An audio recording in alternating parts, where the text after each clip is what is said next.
Well, I promise you it was going to be a spectacular session, and I'm sure that the two speakers that we are about to have now are going to deliver that. Just a quick slide to show, I tried to dig into European news about how is it going with critical raw materials and local newspaper and national newspaper.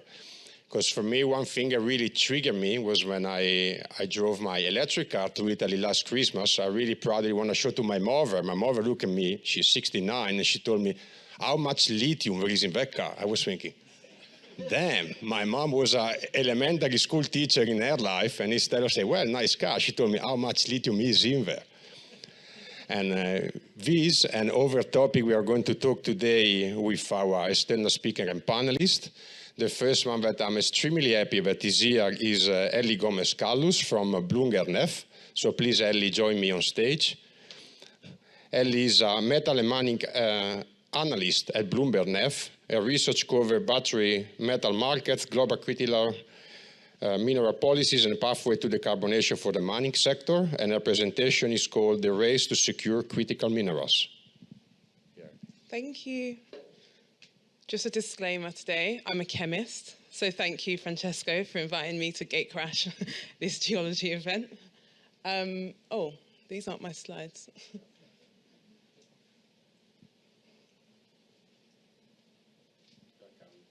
Perfect.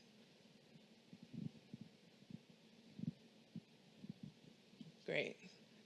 So I'm sure I don't have to convince you the importance of geology and understanding the critical minerals potentials in different regions. But what I'm here to talk about today is the bigger picture, and specifically in terms of policy. So we're going to look at the European Union's approach and the USA's approach to trying to build a secure and reliable critical minerals supply chain. But first, I just wanted to give an introduction into BNEF, BloombergNEF. We are a strategic research house. I cover metals and mining, but we cover a range of energy transition sectors, so from solar, wind, to hydrogen and sustainable finance as well. What's unique about what we do is that we have a global coverage. So I'm based in London, but we have over 300 analysts across 18 locations that give an insight on a global scale. So, into critical minerals. So the road to net zero is going to see the growth of low carbon power and transport solutions, as well as the growth of our global grid networks. And unsurprisingly, the demand for the energy transition metals needed to fuel this growth will grow over the same period. So at the bottom here, we can see demand for these energy transition metals in 2022 and a demand in 2050 under BNEF's economic transition scenario, which is our base case, which looks at how the energy sector is going to evolve based on economics, but also under our net zero scenario, which is our scenario which looks at one route to net zero. And under this scenario, the demand for energy transition metals is set to reach a massive 250 million tons by 2050. And to put this strategic opportunity into financial opportunity, we can see that last year in 2022, the energy transitions metal sector was worth $0.1 trillion. Under our base case scenario, it reaches $6 trillion in 2050. But if we reach net zero, we see a market value of up to $10 trillion in terms of critical minerals.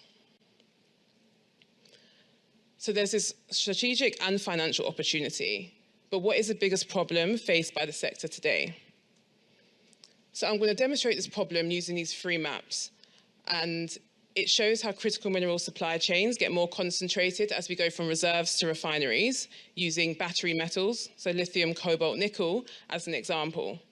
So here we see the reserves and we see there's a relatively even distribution across the globe. But as soon as we move to mines and mine supply, we see this global activity shrink.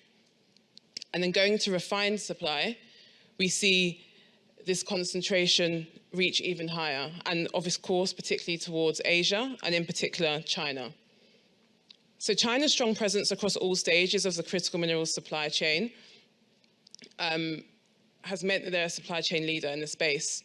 And this is thanks to policies introduced by the Chinese government back in the early 2000s, where they saw this opportunity and they seized it before anyone else did. However, with China's success has come this exacerbated risk in the critical mineral supply chain, because when you're concentrated, as I'm sure some of you know, when you're concentrated in only one or few markets, that supply chain risk is massively increased. So, taking that into consideration, we've seen lots of other regions trying to build their own secure and supply of critical mineral supply chain using policy as a foundation. And we're going to look at two examples pushed forward by their demand centers for critical minerals. We're going to look at the US and the European Union. And in particular, the US Inflation Reduction Act, which was introduced in August 2022, and the European Commission's proposal for the Critical Raw Materials Act, which was introduced earlier this year. And in the meantime, BloombergNEF have introduced this framework which considers 4 topics that are needed for a perfect critical minerals policy. And these include the expansion of domestic supply, the acceleration of new projects, diversification of supply, and the sustainability of extraction. So let's compare these policies using this framework as a guideline, starting with expansion. So policies that urge action often take a carrot or stick approach. Carrot obtaining to reward, and stick to regulation and expectations that are given by governments for industry to meet. And in terms of expanding domestic supply, we've seen the US take the reward approach, and we've seen the EU take the regulatory approach. And more specifically, in the US, they've introduced this production tax credit where suppliers that produce critical minerals within the US can get up to 10% of their total production costs back in credit. And in the EU, we've seen them take this targeted approach where there's clear guidelines for where they want industry to go. And usually there's a bit of a debate about what's more effective, carrot or stick. But in this case, BloombergNEF sees the fact that the targets from the EU are not legally binding, and we find this significantly decreases the impact of the stick approach in this case. Mining is also a really capital-intensive industry, and it's also important to consider funding in this case.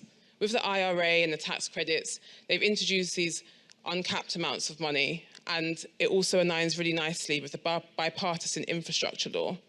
And in this law, there's specific pots of money for critical minerals. And funding in the US is pretty easy to navigate, sector-specific, and focus on implementation. But how much new money was introduced in the Critical Raw Materials Act? I'm sure some of you know the answer to this already, but no new money was introduced in this act. But that's not to say that the EU doesn't provide money for energy transition. BloombergNEF have calculated there's over 1 trillion euros of funding available for energy transition projects within the EU, which of course is a lot of money. But what is difficult is that it's quite hard to navigate for projects, and it can be very competitive. And even within energy transition sectors, we're seeing critical minerals compete with solar or other industries, which makes it difficult. And it makes it difficult to see the tangible impact of this funding in practice. Going to acceleration now. So in mining, long permitting timelines are one of the biggest bottlenecks of critical minerals production. At the top here, we can see this environmental impact assessment, and this is just one of the many timely and long processes in place before mining projects can get under development. And if you consider the whole approval process, in the US, it can take up to 10 years to receive all the permits that are needed, and in the EU, up to 7 years in some cases. And recognizing this, both the US and the EU have taken a step forward in trying to address this. So in the US, they're updating their 150-year-old Mining Act. And that's, I don't have to explain, but obviously very long overdue. And in the EU, we've seen them return to the targeted approach. So they want permits for extraction to take no longer than 2 years and for refining to take no longer than 12 months. And in both of these cases, this is a step in the right direction. But of course, changing legislation as well as streamlining permitting processes across 27 member states is no easy feat and will take time to implement. Moving to diversification, we've seen the US focus a lot on collaboration with their free trade markets, and they've had a particular critical minerals partnership with Japan. And we've seen the EU have this approach too, with specific strategic partnerships with critical minerals nations. And yes, this is good, and this is going to help them diversify, but more partnerships will be needed. And not just on a governmental level, but also on a company level. So what BNEF sees is a focus on emerging resource-rich regions as well as emerging mining juniors could help the EU and the US replicate this sort of first mover approach that has been so useful within China. And something that can help both these regions identify that is, of course, the geological data that is available, because this is fundamental to recognizing the potential. So greater alignment between geological departments across the world is vital for helping private sector in particular and governments in recognizing where these relationships could take place. And finally, we move to sustainability. So in 800 pages of the US Inflation Reduction Act and its related critical minerals guidance, we saw that the words sustainable and sustainability were mentioned 0 times. In the Critical Raw Materials Act, which was around an eighth of the length, we saw it mentioned 75 times. And the EU has always been a trailblazer for sustainable practices. And these two numbers highlight that in this space, the EU continues to have this leading position within critical minerals, and the US has a long way to catch up in that sense. So finally, we've looked at these policies across this framework, but what we've seen is there is no such thing as perfection. Both policies have their strengths, their weaknesses, and their own priorities. You could argue that the US has come out all guns blazing, because we've seen over £1 billion of investment in the US since the Inflation Reduction Act was announced, and this is just in raw materials. But the CRMA isn't fully legislated yet, and we can't make a direct comparison right now. But what could be really powerful for the European Union is that unique strategy of tackling security and sustainability simultaneously, and we do anticipate this to give them an edge in the long run. But actually, in terms of building a secure and reliable critical mineral supply chain, it's not US versus the EU, and I think we need to sort of remove this race idea and realize it's part of a bigger picture. And in fact, similar to how we've seen the world tackle an issue like climate change and net zero with the Paris Agreement, building a secure and critical minerals supply chain requires collaboration between the US, the EU, and the rest of the world to reach a shared goal. So, yeah, hopefully that's helpful and is a good start to provide a bigger picture into what we see coming next.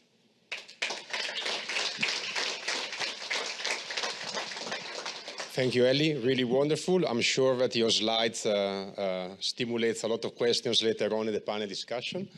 Our next presenter is David Pennington from GSEU. Please, David, join me on stage. David is the project leader and member of several portfolio leadership teams in the EU, Joint Research Center, and in the Land Resource and Supply Chain Assessment Unit, and he's going to tell us the needs and interaction on CRM knowledge.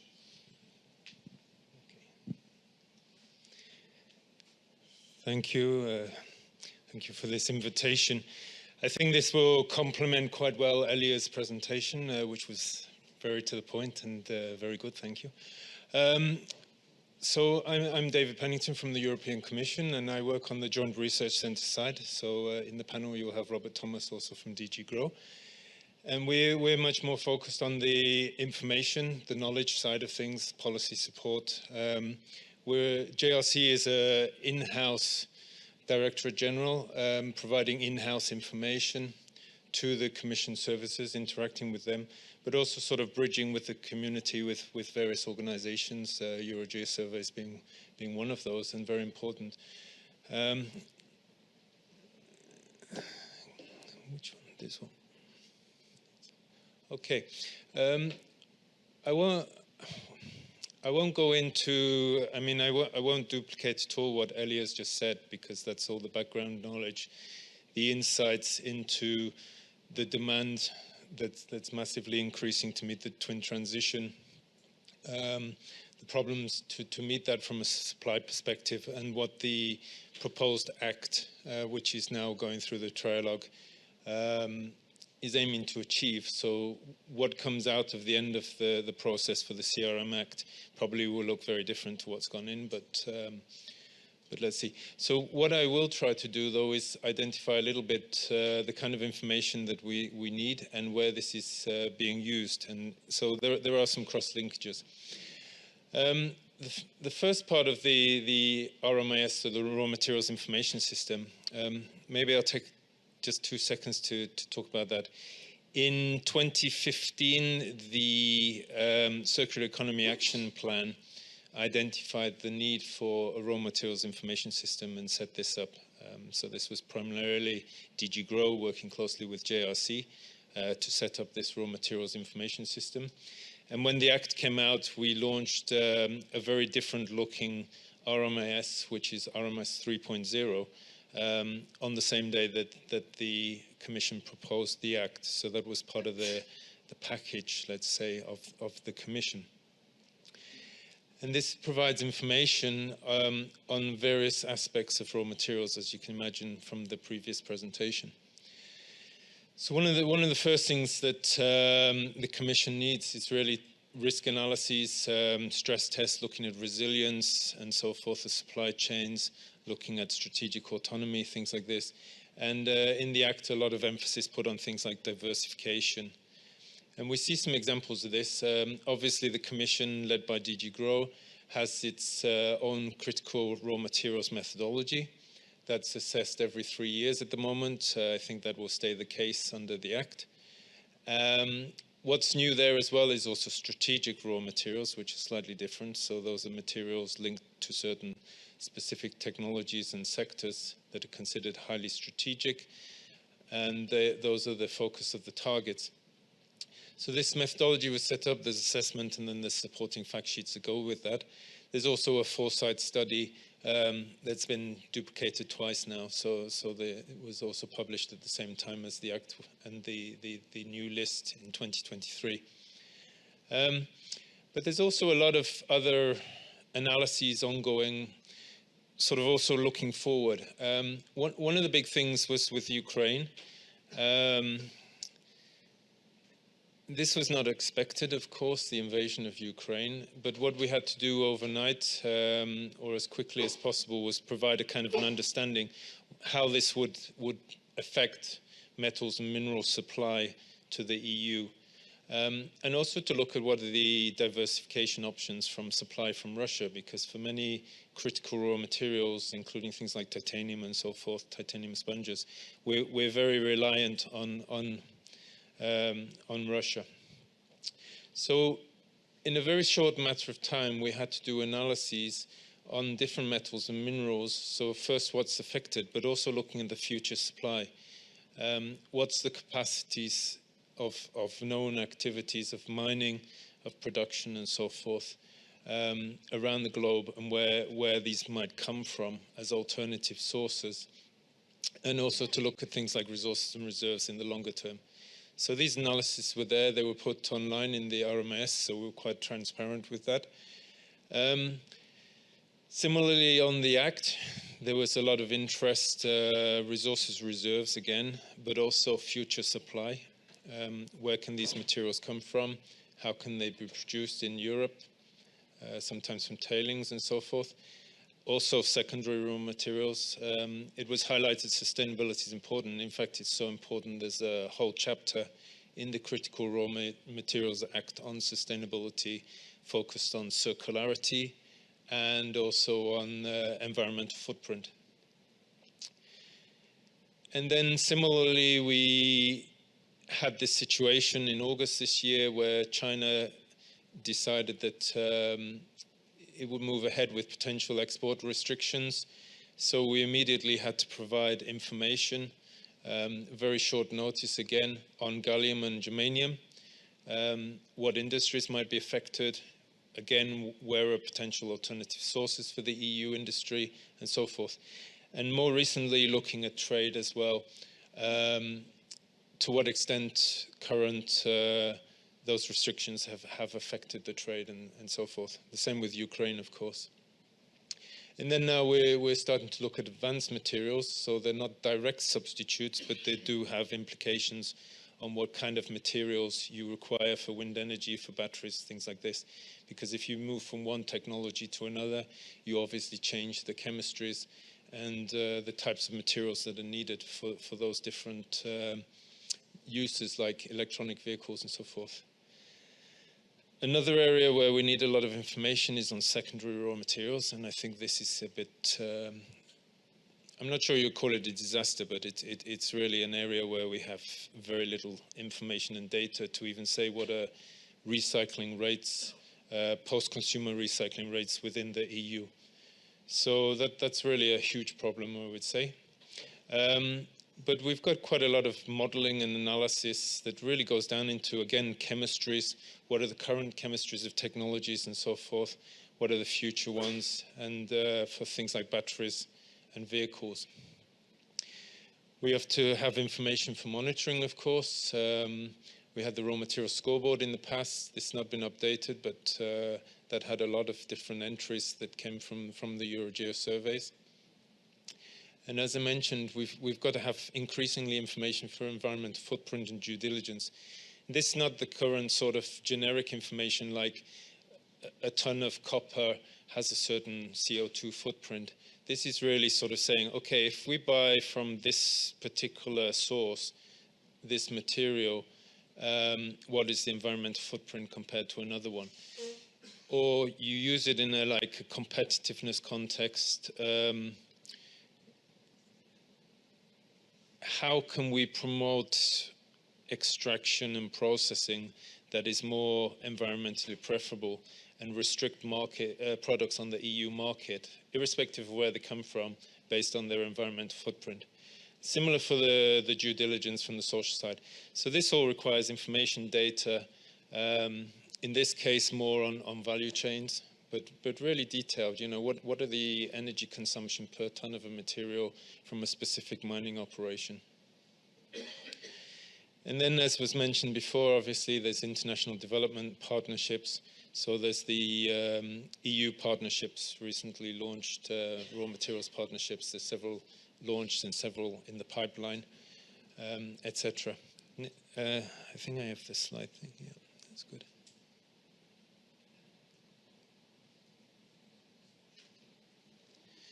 Okay, just fast. I mean, a lot of this requires interactions and integration.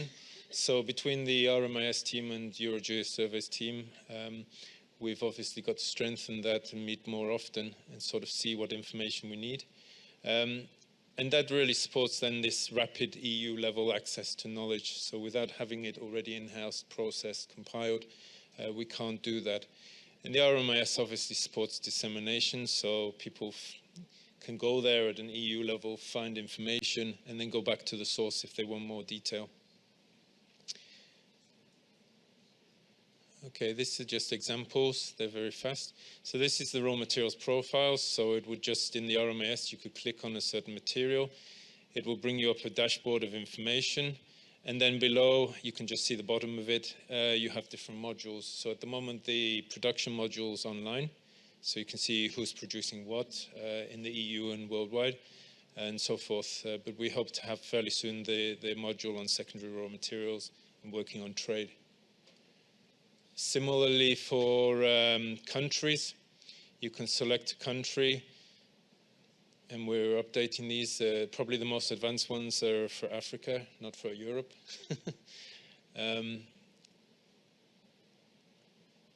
Okay. And then you'll find a whole load of information. I just selected one subset of the information here. There's some mine locations, for example, in South Africa, and then they're overlaid so you can play around with this online. So this kind of information where we need to have interactions, mine locations, processing locations, secondary raw materials processing, also resources and reserves. Last but not least, there's the linkage with sectors and technologies, so you can connect on different technologies. There's quite a broad range, and it'll tell you what kind of raw materials are required both now and in the future for the different sectors and selected technologies. I won't go into the details here. That's pretty much it. You can contact us at the functional email box or myself or Simone Manfredi directly. Okay, thank you.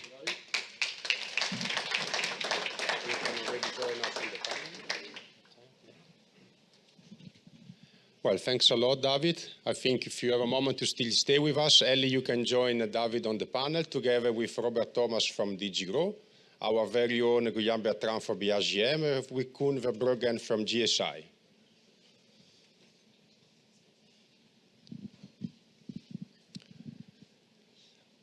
Well, I'd like to start actually, first of all, I'm sure that our session is going to be distinguished by clear, short, and concise answers. And my first question actually will be with Robert, Koen, and Guillaume. Tell me one takeaway for both presentations from Ellie and David.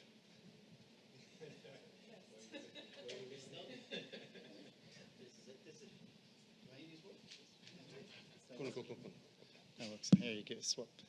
Okay, this is a test, is it? To see where we. I think the two presentations were brilliant. Short takeaway. Ellie's presentation, which I had to give up photograph, and I'll get a copy of it. It's a lot more complicated than you think. I thought the contrast EU and US was classic. They're throwing money at it. We're talking about sustainability. Collaboration is the key. Absolutely, collaboration is the key on this. But at least there's initiatives being undertaken. I think with the JRC talk, what struck me is that it's really important from a GSEU point of view, geological survey point of view, that we don't duplicate our efforts. I know the plan is that our EGDI and GSEU outputs will be fully interoperable with what JRC are doing, but for the data we're gathering on mineral occurrences, mines, etc., that's fed in there to save EU paying twice for this. But it's also really good to see, the applied end of it. And while I have the microphone, there was a few questions earlier about communicating with policymakers from both EMOD.net and on the subsurface. And something on the mineral side we did, my colleague Owen McGrath, who's supposed to be on the panel, we produced a report, a green minerals report. So it just looked at the plans that the Irish government have listed that they're going to do by 2030, 2050.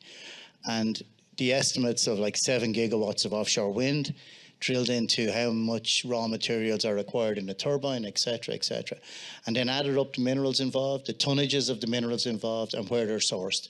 And we're able to present that as a table back to our minister. He's the Minister for the Environment, and said, we love your plans. Here's what it means. And he was horrified. We're going to give, and we put a value on it. This is how much money we're going to pay to China and Russia, etc. So I think that is one of the keys, the same with what the JRC are doing, where you can turn this into value and numbers. And that's what I loved about the Bloomberg facts. And the maps are so powerful. They're rapidly changing maps. We all know where they're concentrated. So they were the key takeaways. Sorry, did you?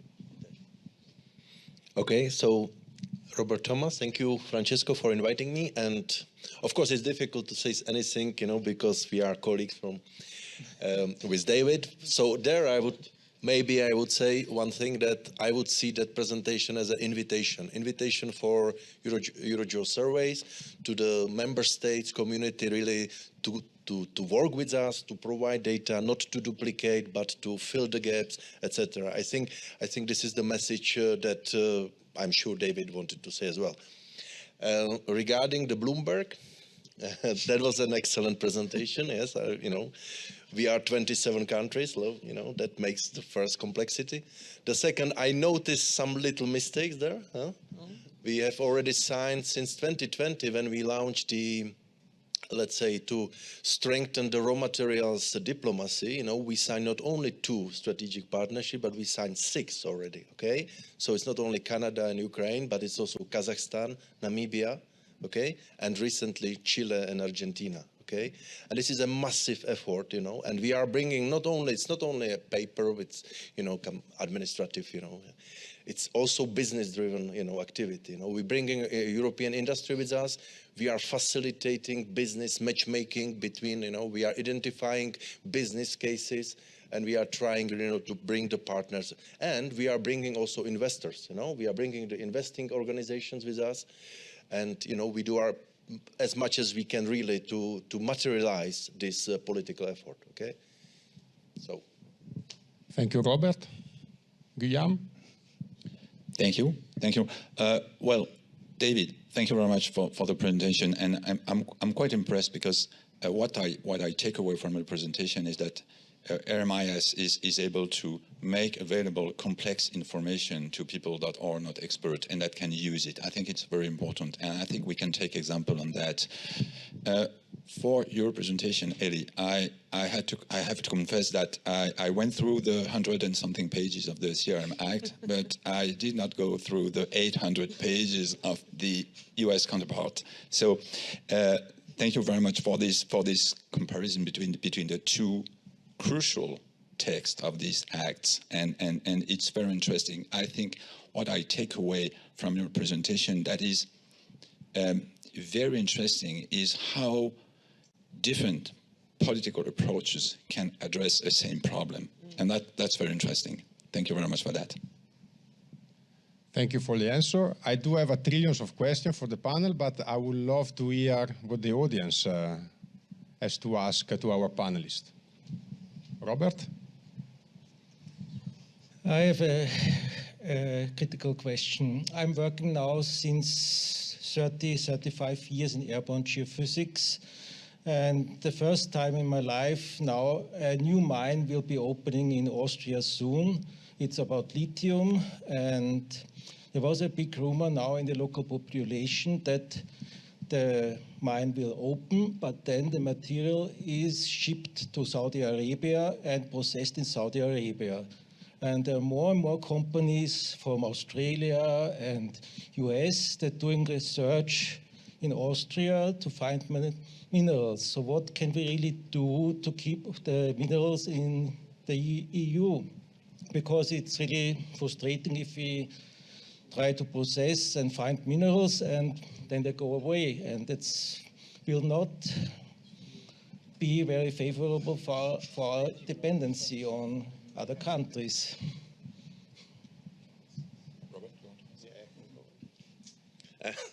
I don't know if I should thanks for that question. That's of course indeed an issue, and when I mentioned this partnership with third countries, it's the same story. We are helping to develop something, but it's very difficult then to secure that the production or capacity will also go back to or contribute to the European value chain. So I agree with you.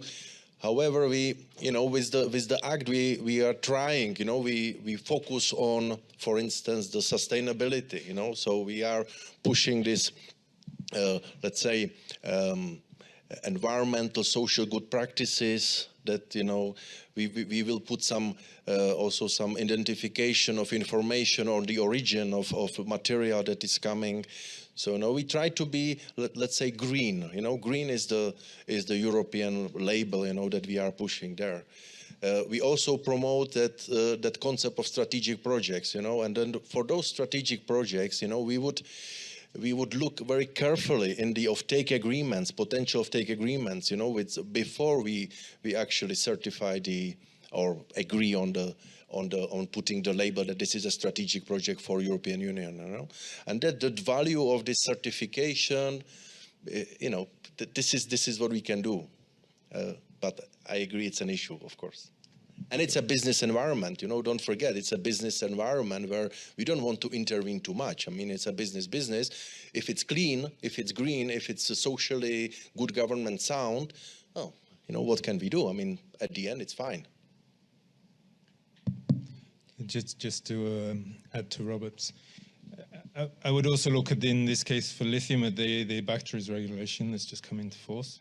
And maybe note that similar to other regulations and acts, also the CRM Act, but also the CHIPS Act on semiconductors, so forth, one of the big focuses is really on value chain.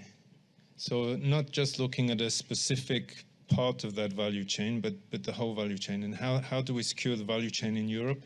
So when we look at foresight analyses, we look at the current bottlenecks along the value chain, for example. And then equally for secondary raw materials. So it's not just about the mining, but also you have to have the processing, but then the production of the components and so forth. So it's vital to have all the steps, because otherwise, as you say, if you don't have the processing in Europe, then the extracted materials, either you don't extract them because you don't need them locally, or you'll ship them out. So you have to have all the steps. Thank you, David. I think we have a question from Gilles.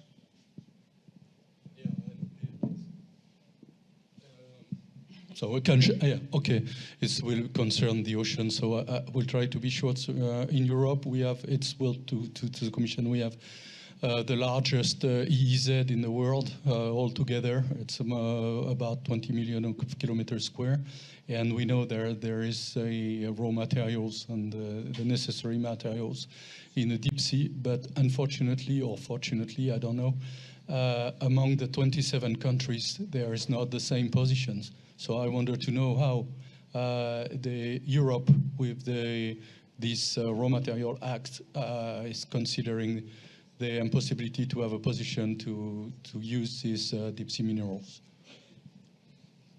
I know it's a difficult question, but I would only say that the common position of the EU is that, you know, we don't know the real impact, environmental impact, you know, on the deep sea mining. Therefore, you know, while we are supporting research and innovation, okay, to really get enough information about, especially on the impacts of this deep sea mining, you know, the line to take is no, the Critical Raw Materials Act is not opening door for deep sea mining. But just on that, as you know, there's more than 10 European countries have licenses with the International Seabed Authority on the Clipperton Zone looking at manganese nodules, so including Belgium, the UK, and others. So the countries are engaged, and even at a country level, engaged in developing seabed mining. So it's a bit disingenuous, I think, to be honest. Well, you know, I'm not a politician, I can say this. It's a bit disingenuous that the countries are willing to sign up to get involved in seabed mining off of Asia and off of India, but not willing to do it in their own waters, you know. So, but I think it's a very, very valid question. And and also the whole point about getting back to Robert's question about lithium processing. It's as you said about are people willing to pay more for ethically sourced minerals? Like Fairphone, there's a mobile phone produced which is ethically sourced. It's €600. It's not as good as an iPhone. Hands up, anyone in the audience have a Fairphone? No, I didn't think so. Our minerals geologist has one. You know, if we were serious, that's what we'd be buying. So we kind of need to put our money where our mouth is in this, you know. It's all very well having sustainability listed 75 times in a document, but then the flip side is with the US, if you don't put money behind it, But then you don't want the state running your smelters. Believe me, it's a commercial business. So it's hard decisions, but we all need to make them. We're not going to save the planet by recycling our coffee cups. I think that Ellie also want to come back. Hello. Oh yeah. I was just going to say, we know the demand for critical minerals is there, yet we're still not seeing enough investment into traditional mining methods. So perhaps it's unrealistic at the moment to start looking into deep sea mining methods when there's not enough focus on what we do know already before venturing into a new technology. So perhaps that could be a reason why countries aren't going towards it. And there the challenge is not just the geology is one part, but as Ellie said, it's the whole supply chain. So it's the SLO, the ability to operate, it's the permitting, the delays in permitting. We have CRM mines that are held up in objections in Scandinavia, etc. So it's not, the geology is one part of it, and we can do our bit, but there's quite a lot more on the policy, on the planning side. But the CRM is a great start, as long as it gets fully implemented. Yeah, we have, I think, 2 more questions from Ralph and then Andor. And I do appreciate brevity, Koen, in the answer. It's my turn? Yeah, thank you. It's not a question, it's a comment, and I want to comment on Robert and the refinery issue, and also on recycling, and that goes with energy. Both are energy-intensive activities. And I explained that more than one time in hearings in the Federal Parliament of Germany. And as long as you cannot offer cheap energy or energy at a reasonable price, you will not see a refinery and you will not see a high rate of recycling, of metal recycling in your country. So we have also think about the issue of energy at reasonable prices. And and with the deep sea mining, we are engaged in deep sea mining. And we know that deep sea mining and the Commission, that has never been a love affair. Sorry for being honest. Yeah? And you can take the position that we have to be aware in detail and for sure about the ecological impact of deep sea mining. But that will happen in 250 years. It's to a certain extent, it's let's say a political hideaway. We always have to compare the environmental impact of onshore mining, and you end up in another picture. So. Thanks a lot, Ralph. Does someone wants to come back to Ralph's comment, or we are moving to Andor, last question of the session?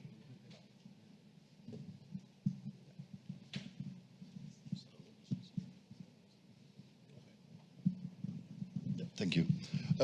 Yeah, just also to pick up on your last comments, and maybe also to place it back in the context of GSEU. Maybe Ellie, you mentioned your second word on a balanced policy was acceleration.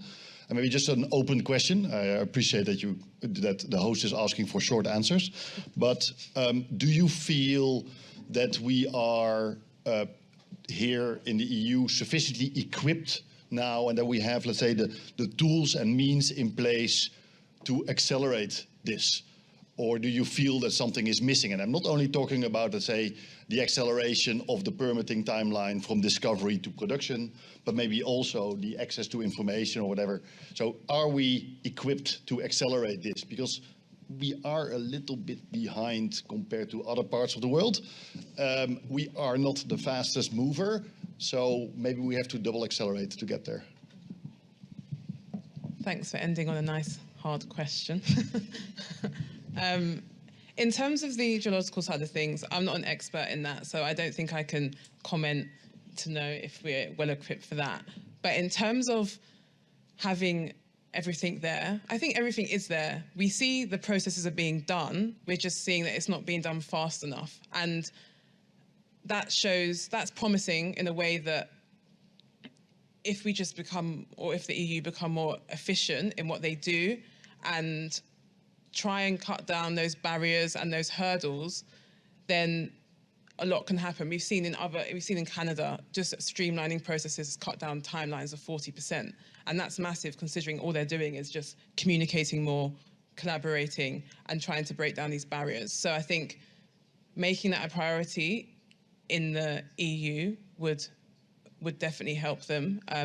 But in terms of stuff getting done, it is getting done now, but just too slowly. So I would say yes, they are equipped. I think the answer, you have to understand that Critical Raw Materials Act is, from our perspective, the first gentle intrusion in the national competency. You know, mining sector has been and is, you know, the competency of each country, you know, and that creates the complexity, you know, of course, the permitting you mentioned. So, and the biggest issue that we have in Europe is, first, you know, it's not explored enough, so we hope that this community will really help us restart the exploration, you know, because the last exploration was, what, 40 years ago, targeting different commodities, you know. So we really need a new exploration. We need this community really to be fully engaged in that. And second, we need to convince society that, you know, we can do these things, you know, in a green way, in a, you know, a sustainable way.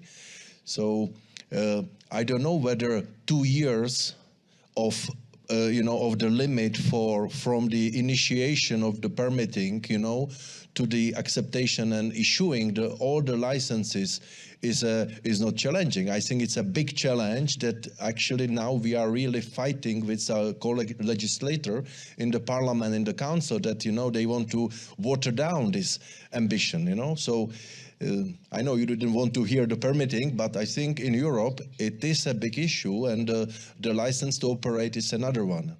You know, plus the exploration that we need to get new data and find a new deposits.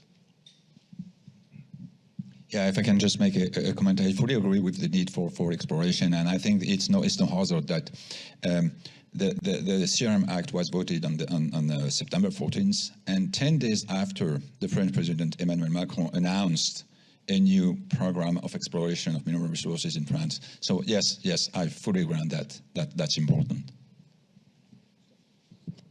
Koen, you also want to go back to Andor? No. Fine. Okay. I'm fine. I had a long chat with Andor. We're both worked great. in mineral exploration, and he's still in it. So we have the scars of those long projects, you know. Great. But it's true. The geology is one thing, and exploration is one thing. But we need to not be stuck in our GSEU silo too much, and talk to the policy people, talk to the legislators, talk to the locals, because as you said, the fact that you could speed things up in Canada just by communication, not by changing the regulations. But I think it's an opportunity when you have a EU Act, and when we're now talking to people about we're exploring for their electric cars and their mobile phones. In the past, I did gold exploration. It was much harder sell, you know. But so it's true. You have kind of a bit of a moral shift, hopefully, on it. Great. Thanks again to David, Ellie for beautiful presentation. Guillaume, Koen, and Robert for joining us here.